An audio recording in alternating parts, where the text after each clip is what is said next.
So, here's the letter. 4th of July 2019. Dear Senator, greetings. If you're holding this letter in your hands, that means that it was not intercepted. That's good. My name is Nisin R. Lopez. I'm a 43-year-old Cuban-American artist based in Miami, Florida. I am contacting you in order to denounce a hideous crime that is being perpetrated against me here in the United States of America. Contract stalking and electronic weapons assaults sponsored by corrupt folks in positions of power. Yes, I am a targeted citizen. I've been experiencing organized harassment sponsored by the authorities since January of 2011. This thing ruined my life. You might be saying to yourself, what exactly is organized harassment, right? Well, this is not easy to explain. One could say that contract stalking is bullying on steroids. Covert harassment, organized group stalking, or community-based mobbing is pretty much a form of political repression, extrajudicial punishment. Organized stalking is a secret program of the US government designed to destroy targeted individuals emotionally and psychologically through dark neurolinguistic programming and negative aversive stimuli. We're talking here about a multi-layered interagency program. Law enforcement is behind this, the intelligence community is behind this, and contractors are behind this as well. Private security companies mostly employ ex-law enforcement and ex-military. As far as the organized community harassment done to me, every single time I go out into the general public, the unjust systematic harassment is done by a group of people in an organized fashion using unethical means to torment, preoccupy, agitate, intimidate, and terrorize the isolated victim 24/7 no matter where he goes. I'm talking here about acts of provocation, street theater, invasion of space, noise campaigns, mimicking, directed conversations, engineered collisions, orchestrated synchronicities, entrapment, etc. Obstruction of daily activities based on choice reference patterns. The target is exposed to a stressor outside the range of usual human experience. He is terrorized 365 days a year, 24/7. He is kept in a state of anxiety and hypervigilance until he finally breaks down after years of indescribable psychological abuse. Most victims of this program end up homeless, in jail, or in psychiatric institutions, isolated with no support system, in a state of functional disorientation, broken in spirit. So now, who are the agent provocateurs recruited by the authorities that constantly harass a targeted individual in an organized fashion? Well, they are called surveillance role players. They believe they are patriots and heroes serving a noble cause. They come from all types of social backgrounds. These mindless automatons are brainwashed into believing that the target is a really bad person, a terrorist, a murderer, or a sex offender, like a rapist or a child molester. These perpetrators, they are enlisted through community programs such as InfraGard, Citizen Corps, and Neighborhood Watch.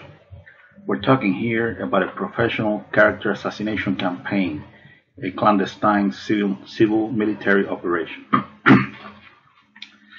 The command station for organized stalking is the fusion centers.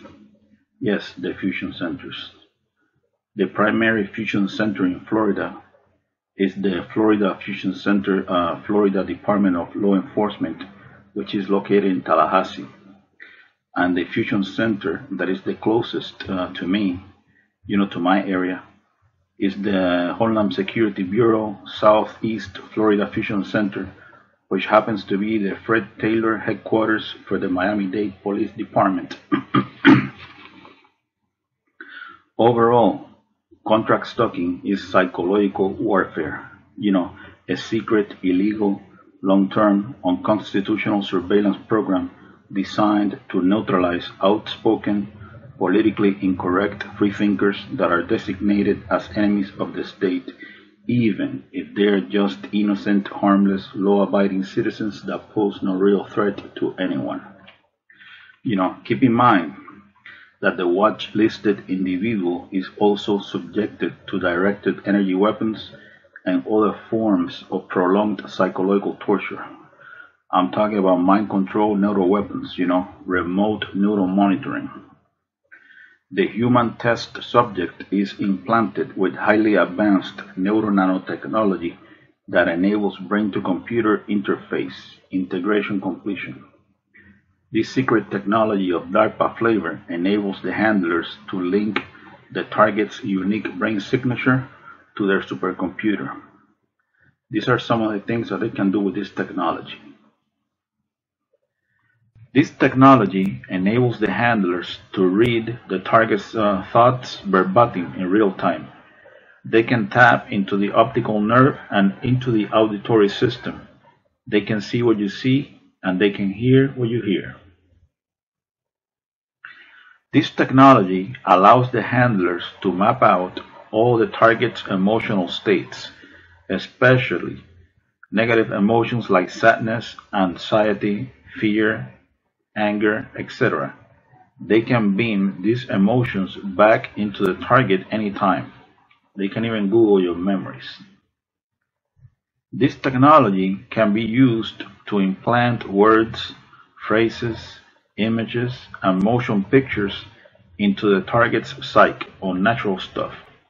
The idea behind this is to make the target believe that those are his real thoughts when they are not, synthetic telepathy. This technology can be used to control dream cycles and sleep patterns. They can deprive the target of sleep. This technology can be used to control the muscle movement of the target, causing spasms. They can also inflict pain in any part of the body.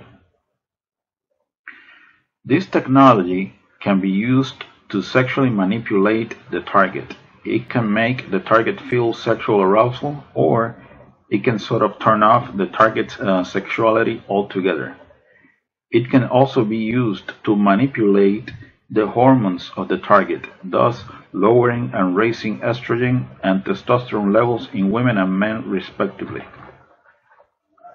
This technology can also be used to eliminate the target with an artificial heart attack that generates no forensic evidence. Really amazing stuff, right? All the experiences of the subject are stored in a supercomputer that predicts behavior based on past choices. I think the ultimate end of this program is to create a digital clone of the target's brain. They basically got control over your thoughts, feelings, emotions, sensations, etc. Full spectrum dominance, So now, the leader of clandestine operations in the CIA, Elizabeth Kimber, she doesn't know anything about this nasty behavioral modification program. General John W. Raymond, commander of the Air Force Space Command, he doesn't know anything about satellite weaponry and microwave bullets. The director of the Defense Intelligence Agency, Robert P. Ashley, he doesn't know anything about neurosynaptic chips and trauma-based mind control. The Principal Deputy Director of National Intelligence, Susan M. Gordon, she doesn't know that targeted individuals are being forced to lash out. The Assistant Attorney General of the National Security Division, John Charles Demers, of the Department of Justice. He doesn't know about this legalized lawlessness. The director of the FBI's Terrorist Screening Center, Charles H. Cable. He doesn't know this horrendous surveillance abuse is taking place. The Undersecretary of Homeland Security for Intelligence and Analysis, David J. Blow. He doesn't know anything about this black ops. Of course they all know this is going on. You know, they got mainstream media on a leash so that they don't spill the beans, you know. The puppet masters behind these programs, behind this personality disintegration program, because that's what it is, you know, they will do anything, and I mean anything, in order to justify a multi-billion-dollar national security, counterterrorism, corporate military intelligence, police state complex, you know, multi-billion or multi-trillion, who knows, you know. Think, for example, about how much money has been invested in projects like the brain research through advancing innovative neurotechnologies. You know, this transhumanism agenda is big business, you know, that's for damn sure.